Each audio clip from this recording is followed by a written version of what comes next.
नमस्कार विद्यार्थी मित्रांनो, स्वागत आहे तुमचं ए टू झेड पोलीस भरती या आपल्या यूट्यूब चॅनलवर। आज आपण पाहणार आहोत मराठीचा एक प्रकरण वाक्य पृथक्करण। परीक्षेच्या दृष्टिकोनातून अत्यंत महत्त्वाचा हा चॅप्टर राहणार आहे आणि विद्यार्थ्यांचा जर समजून घ्या रिझल्ट जर जात असेल किंवा त्यांना जर मराठीमध्ये जर गुण वगैरे कमी मिळत असेल किंवा त्यांचे जर प्रश्न वगैरे मराठीतले जर चुकत असेल तर जे काही तुमचे चॅप्टर राहणार आहे त्यापैकी वाक्य पृथक्करण हा एक त्यापैकीचा चॅप्टर राहणार आहे की ज्याच्यामध्ये विद्यार्थ्यांचे काय होणार आहे, गुण कमी होणार आहे। म्हणून चॅप्टर हा खूप महत्त्वाचा राहणार आहे। सुरुवातीपासून तर शेवटपर्यंत व्हिडिओ पहा। वाटल्यास व्हिडिओ जर तुम्हाला मोठा जर वाटत असेल, जास्त जर टाइमचा जर असेल तर त्याचे दोन भाग करा। म्हणजे पहिल्या भागामध्ये अर्धा व्हिडिओ पहा, त्याच्यानंतर थोडा ब्रेक घ्या, त्याच्यानंतर अर्धा व्हिडिओ पहा आणि व्यवस्थित जे काही तुम्हाला चॅप्टर मध्ये माहिती दिली आहे, बेसिक गोष्टी सांगितलेल्या आहे, सर्वच्या सर्व गोष्टी काय करा, नोट्स मध्ये लिहून घ्या। तर आपण प्रकरणाला सुरुवात करू। मराठीतला वाक्य पृथक्करण। आता इथे जे काही हे चॅप्टर दिलाय वाक्य पृथक्करण, याच्यामध्ये दोन शब्द आलेले आहे। एक राहील तुमचं वाक्य आणि दुसरा जर शब्द जर घेतो म्हटलं तर पृथक्करण असा शब्द दिला आहे तुम्हाला। दोन शब्द मिळून हा तुमचा एक शब्द तयार झालेला आहे। वाक्य या शब्दाचा अर्थ तुम्हाला माहितच आहे की क्रमागत जी काही शब्दांची मांडणी राहणार आहे त्यांना जर एखादा अर्थ वगैरे जर प्राप्त होत असेल त्याला काय म्हणणार आहे, तुम्ही वाक्य म्हणणार आहे।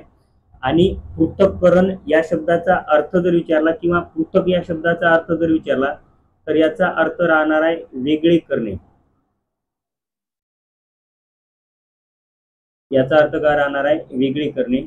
आणि तुम्हाला जर समजून घ्या शुद्ध शब्द म्हणून जर याच्यावर प्रश्न विचारला, पृथक हा शब्द शुद्ध पद्धतीने लिहा म्हणून, तरी ते पृथक असा मी दिलेला आहे, क दिलाय आणि त्याला क ला क दिलाय, म्हणजे हा शब्द काय राहणार आहे तुमचा, योग्य राहणार आहे, म्हणजे शुद्ध राहणार आहे।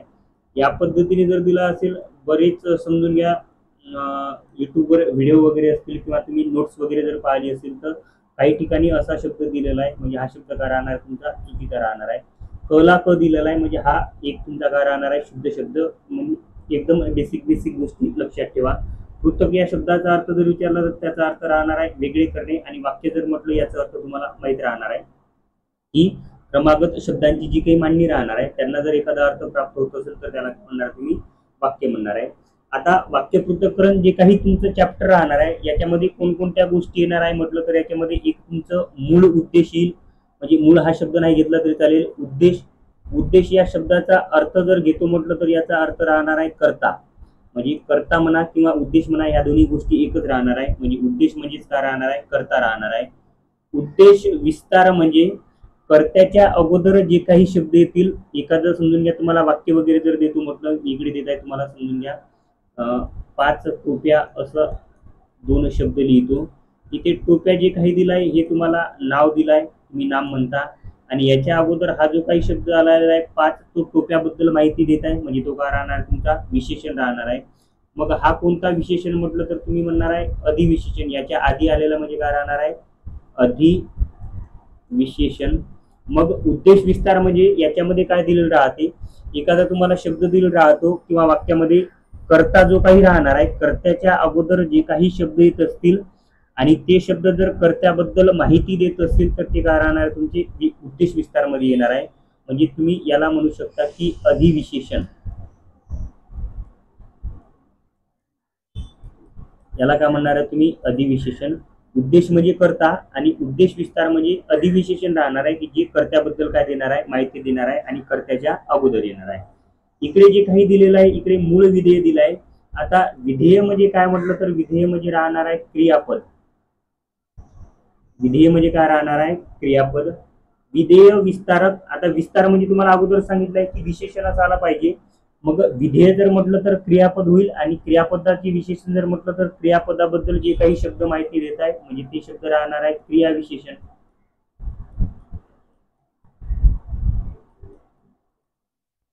क्रियाविशेषण अव्यय याच्यामध्ये येणार आहे, ते कशातील तुमच्या विधेय विस्तारक मध्ये। इकडे कर्म जर म्हटलं तर कर्म तुम्हाला सगळ्यांनाच माहित आहे की एखाद्या वाक्यात एखादी जर समजून घ्या क्रिया होत असेल आणि ती क्रिया ज्या घटकावर होते त्या घटकाला काय म्हणता तुम्ही, कर्म म्हणता। म्हणजे कर्माची माहिती तुम्हाला नाही सांगितली तरी चालेल। कर्म विस्तारक म्हणजे ही सुद्धा तीच गोष्ट राहील, इकडे अधिविशेषण काय सांगितलंय मी तुम्हाला, कर्त्याबद्दल माहिती देणारा शब्द म्हणजे तुमचा उद्देश विस्तार. म्हणजे इकडे कर्माबद्दल जे काही शब्द माहिती देत असेल ते काय राहणार तुमचे कर्म विस्तारामध्ये जातील. म्हणजे तुम्ही इकडे म्हणू शकता की कर्मा अगोदर येणारे अधिविशेषण म्हणू शकता, अधिविशेषण. आणि त्याच्यानंतर काय येतो म्हटलं तर त्याच्यानंतर काय येणार आहे तुमचं कर्म येणार आहे. म्हणजे कर्माच्या अगोदर जे काही कर्माबद्दल शब्द माहिती सांगत असतील ते काय राहणार आहे तुमचे कर्मविस्तारामध्ये. आणि नंतर इकडे विधेयपूरक, हे तुमचे विधेयपूरक जर म्हटलं तर कर्ता आणि क्रियापद हे दोन शब्द सोडून वाक्याचा अर्थ पूर्ण करण्यासाठी ज्या काही गोष्टी येत असेल त्या गोष्टी कशात जाणार आहे तुमच्या विधेयपूरक मध्ये. म्हणजे बेसिक गोष्टी तुम्ही एवढ्या व्यवस्थित लक्षात ठेवा की उद्देश म्हणजे काय होतो म्हटलं तर तुम्ही कर्ता म्हणणार आहे, उद्देश विस्तार काय होते म्हटलं तर काय म्हणणार आहे अधिविशेषण जे कर्त्याबद्दल माहिती देणार आहे, विधेय म्हणजे क्रियापद राहील, विधेय विस्तारक म्हणजे क्रियाविशेषण अव्यय राहणार आहे जी तुमचे क्रियापदाबद्दल माहिती देतील. कर्म म्हणजे राहणार आहे की एखादी वाक्यात मी क्रिया झालेली असेल आणि क्रिया ज्या घटकावर होत असेल ते काय राहणार आहे तुमचं कर्म. कर्म विस्तारक म्हणजे कर्माबद्दल जे काही शब्द माहिती देत असेल ते अधिविशेषण म्हणजे कर्माचे ते काय राहणार तुमचे कर्मविस्तार. आणि विधेयपूरक म्हणजे कर्ता व क्रियापद जेव्हा समजून घ्या वाक्याचा अर्थ पूर्ण करत नाही, वाक्याचा अर्थ पूर्ण करण्यासाठी आणखी जे काही शब्द लागत असतील ते कशात जाणार आहे तुमच्या विधेयपूरक मध्ये. आता ह्या जे काही तुम्हाला बेसिक गोष्टी सांगितल्या एकदम डिटेलमध्ये यांचा अभ्यास करू. समोर दिलेला आहे तुम्हाला वाक्य पृथक्करण. आता याची डेफिनेशन जर घेतो म्हटलं तर डेफिनेशन दिलेली आहे तुम्हाला. पृथक या शब्दाचा अर्थ काय सांगितलाय मी तुम्हाला आताच, वेगळी करणे असा होतो. हा व्यवस्थित लक्षात ठेवा. वाक्यातील घटक वेगवेगळे करून त्यांचा एकमेकांशी जो काही संबंध आहे तो संबंध दाखविणे म्हणजे वाक्य पृथक्करण राहणार आहे. आता बघा, पृथक या शब्दाचा अर्थ राहणार आहे वेगळी करणे. जे काही तुम्हाला वाक्य दिलं राहते ते वाक्यांचे जे काही घटक राहतील त्यांना वेगवेगळे करायचं आहे आणि त्यांचा एकमेकांशी जे काही संबंध राहणार आहे ते संबंध दाखवणेच म्हणजे तुमचं काय राहणार आहे वाक्य पृथक्करण अशी काय राहणार आहे याची वाक्य राहणार आहे. इकडे वाक्य पृथक्करण याला जो दुसरा शब्द दिलाय वाक्य संश्लेषण. वाक्य पृथक्करणाला जो दुसरा शब्द काय दिलेला आहे वाक्य संश्लेषण. आता याच्यावर जे काही ग्रंथ वगैरे किंवा पुस्तक वगैरे लिहिलेले आहे त्या 2-3 बेसिक गोष्टी दिलेल्या आहेत तुम्हाला. वाक्य पृथक्करण हा जो काही तुमचा चॅप्टर राहील मराठीतला किंवा जो काही घटक राहणार आहे तो मराठीत मोरो केशव दामले यांनी आणलेला आहे. अति महत्वाचा पॉईंट म्हणा, बऱ्याच वेळा क्वेश्चन याच्यावर झालेला आहे की वाक्य पृथक्करण हे जे काही तुमचं मराठीमधलं चॅप्टर राहणार आहे यांना मराठीत कोणी आणलं म्हटलं तर ते काय राहणार आहे मोरो केशव दामले. वाक्यांचे पृथक्करण व वाक्य मीमांसा हे जे काही 2 ग्रंथ दिलेले आहे हे 2 ग्रंथ कोणी लिहिले म्हटलं तर गोपाल गणेश आगरकर यांनी काय लिहिले आहे वाक्य पृथक्करण हा एक ग्रंथ आणि वाक्य मीमांसा हा काय राहणार तुमचा दुसरा ग्रंथ. हे 2 ग्रंथ कोणी लिहिलेले आहे गोपाल गणेश आगरकर. या 2 गोष्टी व्यवस्थित काय करायचे तुम्हाला बेसिक मध्ये लिहून घ्यायचे आहे. त्याच्यानंतर पुढे जाऊ आपण. वाक्य पृथक्करण करताना कोणत्याही वाक्याचे 2 भाग पडतात. आता ते 2 भाग कोणकोणते म्हटलं तर एक पहिला भाग राहील तुमचा उद्देश विभाग. पहिला भाग काय राहणार आहे उद्देश विभाग आणि दुसरा राहणार आहे विधेय विभाग. आता विधेय विभाग म्हणजे जो काही तुमचा क्रियापद राहील, क्रियापद याचा काय राहणार आहे दुसरा भाग. आणि इकडे उद्देश म्हणजे काय राहणार आहे तुमचा कर्ता. तुम्हाला अगोदरच सांगितलेला आहे म्हणजे कर्त्याचा जो काही भाग राहणार आहे तो काय राहणार तुमचा पहिला भाग. असे वाक्य पृथक्करण जो काही तुम्ही चॅप्टर शिकणार आहे याचे किती भाग पडतात किंवा किती भागात विभागणी होते असा जर प्रश्न तुम्हाला जर विचारला तर त्याचं उत्तर किती द्यायचं आहे तुम्हाला 2 द्यायचं आहे. एक राहील तुमचा उद्देश विभाग म्हणजे कर्त्याचा भाग आणि दुसरा राहणार आहे तुमचा विधेय विभाग म्हणजे जे काही क्रियापद राहणार आहे त्या क्रियापदाचा काय राहणार तुमचा दुसरा भाग. आता उद्देश विभाग जो काही तुमचा पहिला भाग राहणार आहे याच्यामध्ये कोणकोणते घटक येतात म्हटलं तर पहिला राहील मूळ उद्देश म्हणजे जो काही तुमचा वाक्यातला कर्ता आहे त्याच्याबद्दल तुम्हाला माहिती विचारली जाते म्हणजे हा तुमचा पहिला घटक. आणि दुसरं राहणार आहे उद्देश विस्तार म्हणजे कर्त्याबद्दल जे काही माहिती देणारे शब्द राहते त्याला अधिविशेषण म्हणता तुम्ही. हा काय राहणार तुमचा दुसरा भाग. म्हणजे उद्देश विभाग मध्ये तुम्हाला ह्या 2च बेसिक गोष्टींचा अभ्यास करायचा आहे. त्याच्यानंतर जे काही तुम्हाला विधेय विभाग दिलेला आहे विधेय विभाग मध्ये काय करायचं आहे तुम्हाला 4-5 घटक दिलेले आहे यांचा अभ्यास करायचा आहे. याच्यामध्ये पहिलं दिले आहे तुम्हाला मूळ विधेय. विधेय म्हणजे तुम्हाला सांगितलेलं आहे की क्रियापद होते म्हणून हा पहिला घटक. त्याच्यानंतर तुम्हाला विधेय विस्तारक दिलेला आहे. विधेय म्हणजे क्रियापद आणि विस्तारक म्हणजे क्रियापदाबद्दल जे काही माहिती देतात शब्द म्हणजे क्रियाविशेषण अव्यय राहणार आहे, हा याच्यातला दुसरा घटक. त्याच्यानंतर कर्म तुमचा तिसरा घटक राहील. कर्म विस्तार म्हणजे कर्माबद्दल जे काही शब्द माहिती देत असतील म्हणजे कर्माचे विशेषण म्हणा तुम्ही, हा तुमचा चौथा घटक राहील. आणि विधेय पूरक म्हणजे कर्ता व कर्म या दोघांमुळे जर वाक्याचा अर्थ पूर्ण होत नसेल, जे काही बाकीचे घटक त्यांना मदत करत असतील ते काय राहणार आहे तुमचे विधेयपूरक मध्ये येत असेल. म्हणजे असे तुमचे दोन गट पडणार आहे. आणि त्या दोन गटमध्ये कोणकोणत्या बेसिक गोष्टी येतील म्हटलं तर उद्देश विभागमध्ये उद्देश आणि उद्देश विस्तार. इकडे जर घेतो म्हटलं विधेय विभागमध्ये तुमची विधेय, विधेय विस्तारक, कर्म, कर्म विस्तारक आणि एक राहणार आहे तुमचं विधेय पूरक. आता याच्यातला पहिला भाग पाहू आपण, उद्देश विभाग. उद्देश विभाग मध्ये काय दिलेलं आहे तुम्हाला, वाक्याचा कर्ता आणि कर्त्याशी जे काही संबंध असणारे शब्द आहे यांचा याच्यामध्ये काय होतो तुमचा सहभाग होतो. आता याच्यामध्ये उद्देश विभागात पुढील घटक येतात. एक तुम्हाला सांगितलं होतं की उद्देश विभाग, दुसरं काय राहणार आहे तुमचं उद्देश विस्तार किंवा उद्देश काय राहणार तुमचा विस्तारक. याच्यातील आपण पहिला घटक पाहू जो राहणार आहे तुमचा मूळ उद्देश. मूळ उद्देश म्हणजे फक्त एवढी गोष्ट लक्षात ठेवा की तो काय राहणार तुमचा कर्ता राहणार आहे. आता कर्ता म्हणजे काय म्हटलं तर कर्ता राहणार आहे जी तुम्हाला वाक्य दिलेलं राहते, वाक्यामध्ये जर क्रिया वगैरे झाली असेल तर क्रिया करणारा जो काही राहणार आहे घटक तो काय राहणार आहे तुमचा कर्ता. म्हणजे इकडे जर समजून घ्या तुम्हाला वाक्य देतो म्हटलं राम आंबा खातो असं वाक्य दिलेलं आहे. इकडे क्रिया झालेली आहे खाण्याची आणि खाण्याची क्रिया कोणी केली म्हटलं तर राम, हा काय राहणार आहे वाक्यातला काय राहणार आहे तुमचा कर्ता. किंवा वाक्य ज्याच्याबद्दल माहिती देतो तो काय राहणार आहे वाक्यातला कर्ता म्हणा, किंवा इथे वाक्य पृथक्करण मध्ये त्याला तुम्ही उद्देश म्हणणार आहे. म्हणजे राम हाच तुमचा कर्ता राहणार आहे आणि तोच काय राहणार आहे तुमचा उद्देश राहणार आहे. इकडे तुम्हाला उदाहरण मध्ये एक वाक्य दिलेलं आहे, मी तुम्हाला एकही अक्षर बोललो नाही. आता क्रिया झालेली आहे तुमची बोलण्याची, बोलणारा कोण म्हटलं तर कोण म्हणणार आहे तुम्ही मी, म्हणजे हा काय राहणार आहे तुमचा उद्देश राहणार आहे मी पहिल्या वाक्यात. राम राजा होता, आता इथे राम राजा होता म्हटलं तरी ती क्रिया तुमची झालेलीच नाही, पण वाक्य कोणाबद्दल माहिती देत आहे ही गोष्ट तुम्हाला पाहायचं आहे. तर संपूर्ण जे काही वाक्य राहणार आहे हे तुमचं राम बद्दल माहिती देत आहे. म्हणजे राम हाच का राहणार आहे वाक्याचा काय राहणार आहे तुमचा उद्देश. म्हणजे वाक्यात जर क्रिया झालेली नसेल तर संपूर्ण वाक्य कोणाबद्दल माहिती देत आहे ते तुम्हाला पाहायचं आहे. संपूर्ण वाक्य तुमचं इथे राम बद्दल माहिती देत आहे म्हणजे राम का राहणार तुमचा उद्देश. पहिल्या वाक्यात मी उद्देश राहील आणि दुसऱ्या वाक्यात काय राहणार तुमचा राम उद्देश राहणार आहे. थोडं पुढे जाऊ, नंतर दिले तुम्हाला उद्देश विस्तार हा घटक. उद्देश विस्तार म्हणजे सरळ सरळ लक्षात ठेवा की अधिविशेषण राहणार आहे म्हणून. का राहणार आहे अधिविशेषण. आता इथे कर्त्याबद्दल माहिती सांगणाऱ्या शब्दांना काय म्हणतात उद्देश विस्तार असे म्हणतात. कर्त्याबद्दल माहिती सांगायला पाहिजे, माहिती सांगणारा शब्द म्हणजे काय राहणार तुमचा विशेषण. आता इथे वाक्य दिलेलं आहे तुम्हाला, पांढऱ्या केस असलेल्या बाई मराठी विषय शिकवतात. क्रिया झालेली आहे तुमची शिकवण्याची, शिकवणारी कोण म्हटलं तर बाई, हे काय राहणार वाक्यातील उद्देश. उद्देश म्हणजे राहणार आहे तुमचा कर्ता राहील. त्याच्यानंतर बाईबद्दल कोणते शब्द माहिती देते म्हटलं तर याच्या अगोदर हे जे काही शब्द आलेले आहे हे सगळे शब्द कशाबद्दल माहिती देत आहे बाईबद्दल, म्हणजे हेच तुमचे विशेषण राहणार आहे. मग इथे पांढऱ्या केस असलेल्या हे जे काही शब्द राहणार आहे हे काय राहणार तुमचे उद्देश विस्तार राहणार आहे. म्हणजे हेच तुम्ही म्हणू शकता की विशेषण. कोणते विशेषण म्हटलं तर काय म्हणणार आहे अधिविशेषण राहणार आहे, यालाच तुम्ही म्हणणार आहे उद्देश विस्तार.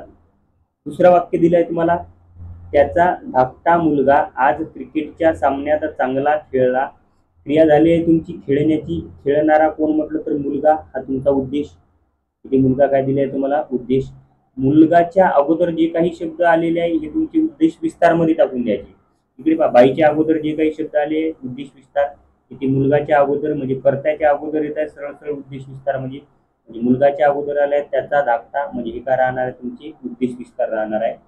उद्देश विस्तार म्हणजे कर्त्याच्या अगोदर, इकडे कर्ता घ्या आणि त्याच्या अगोदर जे काही शब्द येत असेल ते सरळ सरळ कशात घेऊन घ्यायचे तुम्हाला उद्देश विस्तार मध्ये घ्यायचे आहे. त्याच्यानंतर दुसरा जो काही तुमचा भाग राहणार आहे तो राहणार आहे तुमचा विधेय विभाग याचा. आता याच्यामध्ये कोणकोणते घटक येते म्हटलं तर इकडे राहील तुमचं क्रियापद व क्रियापदाशी संबंध असणारे जे काही शब्द राहणार आहे ते तुमची विधेय विभागमध्ये येणार आहे. याच्यामध्ये पुढील 5 घटक येते आपले, जे तुम्हाला सुरुवातीला पहिल्या पेजमध्ये सांगितलेलं आहे. पहिलं राहील तुमचं मूळ विधेय, दुसरे राहील विधेय विस्तार, कर्म व कर्मपूरक, कर्म विस्तार आणि एक राहणार आहे तुमचं विधेय पूरक.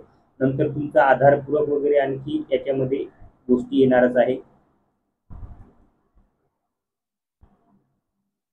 तर सुरुवातीला आपण अभ्यास करू याच्यामध्ये कशाचा, तुमचा मूळ विधेय जे काही राहणार आहे त्यांच्याबद्दल. आता इथे तुम्हाला दिलेलं आहे मूळ विधेय म्हणजे वाक्यातील जे काही क्रियापद राहणार आहे तेच काय राहणार आहे तुमचं विधेय. म्हणजे क्रियापद म्हणजेच काय राहणार आहे तुमचं विधेय, त्याचं दुसरं नाम म्हणा किंवा दुसरा शब्द म्हणा, ही गोष्ट लक्षात ठेवा. आता जे काही तुम्हाला वाक्य दिलं राहते आणि त्या वाक्यामध्ये जर तुम्हाला क्वेश्चन केला की विधेय ओळखा, तर तुम्हाला सरळ सरळ क्रियापद ओळखायचं आहे. तुम्हाला काय ओळखायचं आहे, क्रियापद ओळखायचं आहे. म्हणजे इथे वाटल्यास लिहून घ्या, विधेय म्हणजेच काय राहणार आहे क्रियापद. विधेय म्हणजेच काय राहणार आहे तुमचं क्रियापद. आता पहिलं उदाहरण दिलेलं आहे तुम्हाला, पूर्वी घडून आलेला आणखी एक प्रसंग सांगण्यासारखा आहे.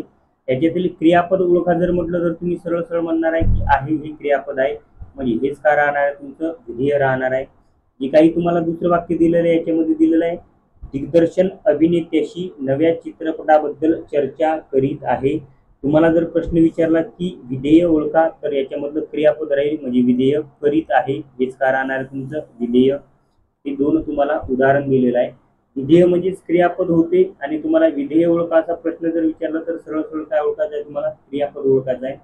तिसरं वाक्य पहा, माझ्या ननदेच्या सासूने उभ्या वर्षात एकदाही तिला माहेरी पाठविली नाही किंवा पाठविले नाही. या वाक्यातील विधेय ओळखा जर म्हटलं तुम्हाला किंवा क्रियापद ओळखा म्हटलं तर हे क्रियापद राहणार आहे. म्हणजे मूळ विधेय हेच काय राहणार आहे तुमचं क्रियापद, पाठविली नाही.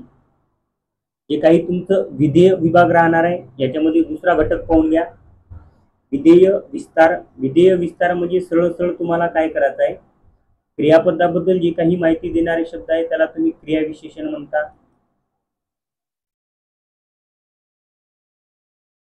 क्रियाविशेषण अव्यय. मग तुम्हाला जर प्रश्न केला की विधेय विस्तार ओळखा, तर तुम्हाला सरळ सरळ क्रियाविशेषण अव्यय ओळखायचा आहे. आणि क्रियाविशेषण अव्यय कोणत्या पद्धतीने ओळखायचं म्हटलं तर क्रियापदाला कोठे, केव्हा, किती वेळा, कशी आणि किती प्रमाणात हे जर प्रश्न जर विचारले तर जे काही उत्तर येणार आहे ते सरळ सरळ तुमचं काय येणार आहे, क्रियाविशेषण येणार आहे. मग विधेय विस्तार म्हणजे काय होते म्हटलं तर काय म्हणणार तुम्ही, क्रियापदाबद्दल माहिती सांगणारे शब्द विधेय विस्ताराचे काय करतात, कार्य करतात.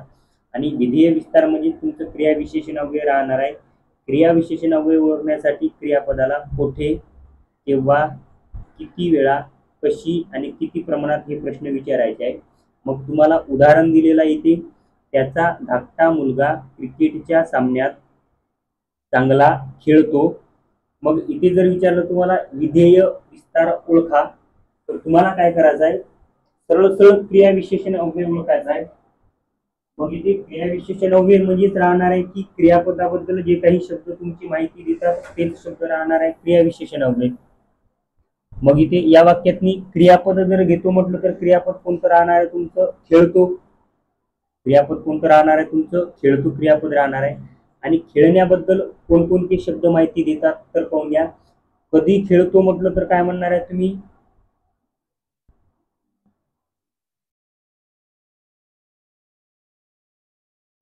इकडे हा शब्द इथून कॅन्सल करा, त्याचा धाकटा मुलगा क्रिकेटच्या सामन्यात चांगला खेळतो. खेळतो बद्दल कोणता शब्द माहिती देतो म्हटलं तर कसा खेळतो म्हटलं तर चांगला म्हणणार आहे. म्हणजे हे काय राहणार आहे तुमचं क्रियाविशेषण. इथे बघा कोठे, केव्हा, कशी किंवा कसा म्हणणार आहे तुम्ही. कसा खेळतो म्हटलं तर चांगला, खेळण्याबद्दल माहिती देत आहे.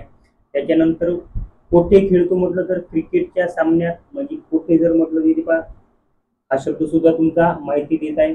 मग क्रिकेटच्या सामन्यात जर म्हटलं तर हे शब्द सुद्धा काय राहणार तुमची क्रियाविशेषण अव्यय राहणार आहे. आणि क्रियाविशेषण अव्यय म्हणजेच काय राहणार आहे तुमचं विधेय विस्तार राहणार आहे. पुन्हा दुसरं वाक्य पहा, याच्यामध्ये दुसरं वाक्य दिलेलं आहे तुम्हाला, अशा प्रकारचे अनेक विचार आकाशातील सृष्टीचे सौंदर्य पाहून त्याचे मनन करणाऱ्याच्या मनात येतील. इकडे क्रियापद जर घेतो म्हटलं तर तुमचं येतील राहणार आहे. आता इथे कधी म्हटलं तर काय म्हणणार आहे तुम्ही, हे आकाशातील सृष्टीचे सौंदर्य पाहून. कधी जर म्हटलं तर हे एवढे शब्द त्याच्यामध्ये येणार आहे, म्हणजे कालवाचक क्रियाविशेषण अव्यय दाखवत आहे. म्हणजे हे सर्व शब्द काय राहणार आहे, तुमची क्रियाविशेषण अव्यय राहणार आहे, म्हणजे विधेय विस्तार म्हणा. आणि केव्हा म्हटलं तर त्याचे मनन कोठे म्हटलं तर त्याचे मनन करणाऱ्याच्या काय म्हणणार आहे तुम्ही, मनात म्हणणार आहे. म्हणजे हे शब्द सुद्धा काय येणार आहे, तुमचे क्रियाविशेषण अव्यय येणार आहे, म्हणजे तेच काय राहणार आहे, तुमचे विधेय विस्तार राहणार आहे. या दोन उदाहरणामध्ये काय मिळत आहे तुम्हाला, क्रियाविशेषण अव्यय मिळत आहे. एकदम छोटे छोटे वाक्य दिलेले राहते तुम्हाला, त्याच्यामध्ये एक किंवा दोन असे शब्द राहणार आहे की जे विधेय विस्ताराचे कार्य करणार आहे. नंतर जो काही तुम्हाला घटक दिलेला आहे तो घटक राहणार आहे तुमचं कर्म किंवा कर्मपूरक म्हणणार आहे. आता कर्म म्हणजे क्रियापदाने एखादी क्रिया दाखवलेली राहते आणि ती क्रिया ज्याच्यावर घडते, ती क्रिया काय म्हणणार आहे तुम्ही, ज्याच्यावर घडते त्याला काय म्हणणार आहे तुम्ही, कर्म म्हणणार आहे. आणि कर्मालाच काय म्हणते म्हटलं तर काय म्हणणार आहे तुम्ही, कर्मपूरक म्हणणार आहे. आता एक वाक्य दिलेलं आहे तुम्हाला इथे, या मालिकेतील व्याख्याने मराठीत व्हायची असतात, तिचा आरंभ मला इंग्रजीत करावा लागत आहे. आता कशात करावा लागत आहे म्हटलं तर कशात म्हणणार आहे तुम्ही, इंग्रजीत करावा लागत आहे. आणि ही जी काही करत आहे तुम्ही क्रिया कशावर घडत आहे म्हटलं तर कशावर म्हणणार आहे तुम्ही, आरंभवर. म्हणजे हा काय राहणार आहे, वाक्यातील कर्म राहणार आहे. त्याच्यामध्ये दुसरं वाक्य पहा, इथे दिलंय तुम्हाला, शाबास तुमच्या संघाने आज अंतिम सामना जिंकला. इथे क्रियापद दिलेलं आहे जिंकला, व ढालेही मिळवली. जे काही दुसरं वाक्य लागलेलं आहे याच्यामध्ये क्रियापद दिलेलं आहे तुम्हाला, मिळवली. आता जिंकणारे कोण, संघ. जिंकण्याची क्रिया कशावर झाली म्हटलं तर सामन्यावर. इथे क्रियापद मिळवली, मिळवण्याची क्रिया कशावर झालेली आहे, ढालवर. म्हणजे हे दोन जे काही शब्द दिलेले आहेत ते काय राहणार आहे, तुमचे कर्म राहणार आहे. आणखी जर समजून घ्या, तुम्हाला बेसिक जर समजून घ्या, उदाहरण जर दिले असेल, इकडे जर समजून घ्या तुम्हाला उदाहरण दिलं असेल की राम आंबा खातो. याच्यामध्ये कर्म ओळखा म्हटलं तर क्रिया होत आहे तुमची खाण्याची. खाण्याची क्रिया कशावर होती म्हटलं तर आंब्यावर म्हणणार आहे. इकडे चिमणी घरटे बांधते, क्रिया होत आहे तुमची बांधण्याची. आणि बांधण्याची क्रिया कशावर होत आहे म्हटलं तर घरट्यावर. म्हणजे घरटे काय राहणार आहे, तुमची कर्म राहणार आहे. इकडे तेजस पुस्तक वाचतो, क्रिया होत आहे तुमची वाचण्याची. आणि वाचण्याची क्रिया कशावर होती म्हटलं तर पुस्तकावर. हे काय राहणार आहे, तुमचं कर्म राहणार आहे. जसं तुमचं उद्देश विस्तार होतो, सेम गोष्ट तुमची कर्म विस्तार राहणार आहे. उद्देश विस्तार म्हणजे कर्त्याबद्दल माहिती देणारे शब्द, आणि कर्म विस्तार म्हणजे काय राहणार आहे, कर्माबद्दल माहिती देणारे शब्द, म्हणजे कर्माचे अधिविशेषण म्हणा. आता कर्माबद्दल माहिती देणारे शब्द तुम्हाला इथे पहा वाक्यात मी समजूनच जाईल. तेजसने सुरेल गाणे म्हटले. म्हटले जर म्हटलं की क्रियापद, हे काय राहणार आहे, क्रियापद. काय म्हटले म्हटलं तर गाणे, गाणे हे काय राहणार आहे, कर्म. गाण्याबद्दल माहिती देत आहे शब्द, कसे गाणे म्हटलं तर सुरेल, हे काय राहणार आहे तुमचं कर्म विस्तार. पहिले वाक्यात कर्म विस्तार जर म्हटलं काय राहणार आहे, सुरेल. त्याच्यानंतर दुसरं वाक्य दिलेलं आहे तुम्हाला, शिक्षकांनी विद्यार्थ्यांना एक अतिशय गुंतागुंतीचे गणित सोडविण्यास दिले. इथे दिले जर म्हटलं तर क्रियापद राहील. काय दिले म्हटलं तर गणित दिलेले आहे. गणित जर घेतो म्हटलं काय राहणार आहे, तुमचं कर्म राहील. आता गणिताबद्दल कोणता माहिती देत आहे शब्द, एक अतिशय गुंतागुंतीचे, म्हणजे गणिताबद्दल माहिती देत आहे. म्हणजे हेच काय राहणार आहे, तुमचं कर्मविस्तार राहणार आहे. कर्मविस्तार म्हणजे कर्माबद्दल माहिती देणारे, आणि उद्देश विस्तार म्हणजे कर्त्याबद्दल माहिती देणारे, या दोन गोष्टी. त्याच्यानंतर विधेयपूरक म्हणजे काय होते म्हटलं तर पाहून घ्या. वाक्यात कर्ता व क्रियापद जेव्हा वाक्याचा अर्थ पूर्ण करण्यास असमर्थ ठरतात तेव्हा एखादा शब्द वाक्यात येतो व वाक्याचा अर्थ पूर्ण करतो. त्या शब्दाला पूरक, म्हणजे आणखी एक्स्ट्रा शब्द आलेला, विधेयपूरक असे काय म्हणतात, विधेयपूरकाला म्हणणार आहे तुम्ही. मग याच्यामध्ये काय दिलेलं आहे तुम्हाला, विधेयपूरकाचे दोन प्रकार पडतात. ही महत्वाची माहिती राहणार आहे. ते दोन प्रकार कोणकोणती म्हटलं तर, जे काही सकर्मक वाक्य राहणार आहे त्याचं विधेयपूरक, आणि जे काही एक अकर्मक वाक्य राहणार आहे त्याचं विधेयपूरक. म्हणजे सकर्मक सुद्धा वाक्य राहणार आहे त्याच्यामध्ये सुद्धा विधेयपूरक राहील, आणि अकर्मक वाक्य जे काही राहणार आहे त्याच्यामध्ये सुद्धा काय राहणार आहे, विधेयपूरक राहणार आहे. त्याच्यानंतर जे काही सकर्मक वाक्य दिलेलं राहते याच्यामध्ये विधेयपूरक कसं राहील, तुम्हाला द्विकर्मक वाक्य दिलेलं राहते. द्विकर्मक वाक्यामध्ये जे काही तुमचं अप्रत्यक्ष कर्म राहील, अप्रत्यक्ष कर्म म्हणजे प्रत्यय नसलेला, अप्रत्यक्ष कर्म म्हणजे काय राहणार आहे तुमचं, प्रत्यय नसलेला, तो काय राहणार आहे विधेयपूरक. आता वाक्य दिलेलं आहे तुम्हाला, यशोदेने श्रीकृष्णाला लोणी दिली. देणारी कोण, यशोदा, हे वाक्यातला करता राहील. पण देण्याची क्रिया एक श्रीकृष्णावर होत आहे आणि एक काय होत आहे, लोणीवर होत आहे, म्हणजे वाक्य द्विकर्मक आहे. वाक्य काय राहणार आहे तुमचं, द्विकर्मक राहणार आहे. मग इथे द्विकर्मक वाक्य आहे, तर द्विकर्मक वाक्यामध्ये तुम्हाला सांगितलं आहे की ज्या वाक्यात कर्त्याला प्रत्यय नाही तो काय राहणार आहे विधेयपूरक. याला प्रत्यय नाही म्हणजे हा काय राहणार तुमचा विधेयपूरक राहणार आहे. नाही, याच्यामध्ये काय राहणार आहे तुमचा, ज्या वाक्याला प्रत्यय लागलेला राहतो हा तुमचा अप्रत्यक्ष कर्म राहील. मग हा अप्रत्यक्ष जर कर्म असेल तर हा काय राहणार तुमचा विधेयपूरक राहणार आहे, ज्याला प्रत्यय लागलेला असतो तो. याच्यामध्ये दुसरं वाक्य दिलेलं आहे तुम्हाला, आजीने नातवाला गोष्ट सांगितली. याच्यामध्ये अप्रत्यक्ष कर्म म्हणजे अप्रत्यक्ष कर्म म्हणजे काय राहणार आहे, प्रत्यय असलेला असतं, लक्षात ठेवा. का राहणार आहे, प्रत्यय असलेला. याला प्रत्यय दिलेला आहे म्हणजे हा का राहणार आहे तुमचा अप्रत्यक्ष कर्म आणि तोच काय राहणार आहे वाक्यातील विधेयपूरक. इथे गोष्ट कॅन्सल होईल. त्याच्यानंतर विधानपूरक. विधानपूरक म्हणजे काय होते म्हटलं तर, वाक्याचा कर्ता व कर्त्यानंतर येणारे नाम एकाच व्यक्तीला किंवा वस्तूला दर्शवित असेल तर कर्त्यानंतर येणारे जे काही नाम राहणार आहे ते विधानपूरकाचे काय करते, कार्य करते. विधानपूरक म्हणून कार्य करणारा शब्द कर्त्याचेच एक काय राहते, भिन्न रूप राहते. म्हणजे तुम्ही असं म्हणा की कर्त्याबद्दल माहिती देणारा शब्द जर समजून घ्या तुम्ही, कर्त्या नंतर येत असेल, कुठे येत असेल कर्त्या नंतर, म्हणजे स्ट्रक्चर असं राहील, कर्ता त्याच्यानंतर काय म्हणणार आहे तुम्ही विशेषण, कर्त्यानंतर काय राहणार आहे विशेषण. एक वाक्य दिलं आहे तुम्हाला, कालिदास कवी होता. वाक्यातील उद्देश किंवा कर्ता काय राहणार आहे कालिदास. पण याच्याबद्दल माहिती देत आहे, काय होता म्हटलं तर कवी, काय राहणार आहे तुमचा विधानपूरक. कवी म्हणजे काय राहणार आहे विधानपूरक. तो नाटकात भीमकंठ होता. असणारा कोण, तो हा वाक्यातील कर्ता. पण काय होता म्हटलं तर भीमकंटक, हा काय राहणार तुमचा विधानपूरक. म्हणजे कर्त्याबद्दल माहिती देणारा शब्द जर समजून घ्या तुमचा कर्त्यानंतर येत असेल तर त्याला काय म्हणणार तुम्ही विधी विशेषण, नंतरचा विशेषण. कर्त्यानंतर जे काही शब्द येत असतील त्याच्याबद्दल माहिती देणारे ते कशामध्ये घ्यायचे आहे तुम्हाला, विधान पूरक मध्ये घ्यायचे आहे. म्हणजे आणखी इकडे कर्त्याच्या पूर्वी येणारे चतुर्थी विभक्ती जर समजून घ्या नाम किंवा सर्वनाम असेल तर ते विधानपूरकाचे कार्य करतात. याच्यावर वाक्य दिलेलं आहे तुम्हाला. इकडे गणपतीला मोदक आवडतो. आवडणारा काय, मोदक. कर्त्याच्या अगोदर येत आहे आणि ते चतुर्थी विभक्तीचे प्रत्यय लागलेले आहे, म्हणजे हा शब्द काय राहणार आहे तुमचा विधानपूरक.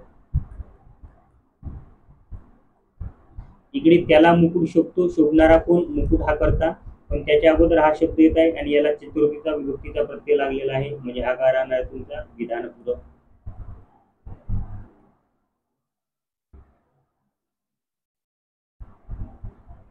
विधानपूरक. इथे ला प्रत्यय चतुर्थीचा, इकडे ला प्रत्यय आणि कर्त्याच्या अगोदर येत आहे म्हणजे ते काय राहणार आहे विधानपूरक राहणार आहे. याच्यामध्ये शेवटचं तुम्हाला दिलेलं आहे आधारपूरक. जे शब्द वाक्याचा अर्थ पूर्ण करण्यासाठी क्रियेला आधार देतात त्यांना आधारपूरक म्हणतात. सरळ एक गोष्ट लक्षात ठेवा, स्थलवाचक क्रियाविशेषण अव्यय जे काही असतील ते म्हणजेच काय राहणार आहे आधारपूरक. म्हणजे इथे लिहून घ्या आधारपूरक. आधारपूरक म्हणजेच काय राहणार आहे स्थलवाचक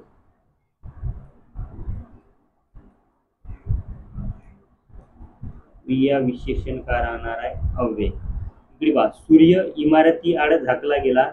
कुठे झाकला गेला म्हटलं तर इमारती आड म्हणजे स्थळ दाखवत आहे, हेच काय राहणार आहे तुमचं आधारपूरक. उपोषणासाठी लोक रस्त्यावर उतरले, क्रियापद उतरले आणि कोठे उतरले म्हटलं तर रस्त्यावर, म्हणजे हे सुद्धा काय दाखवत आहे स्थळ दाखवत आहे. जे काही स्थलवाचक क्रिया विशेषण अव्यय असतील ते काय राहणार तुमचे आधारपूरक राहणार आहे.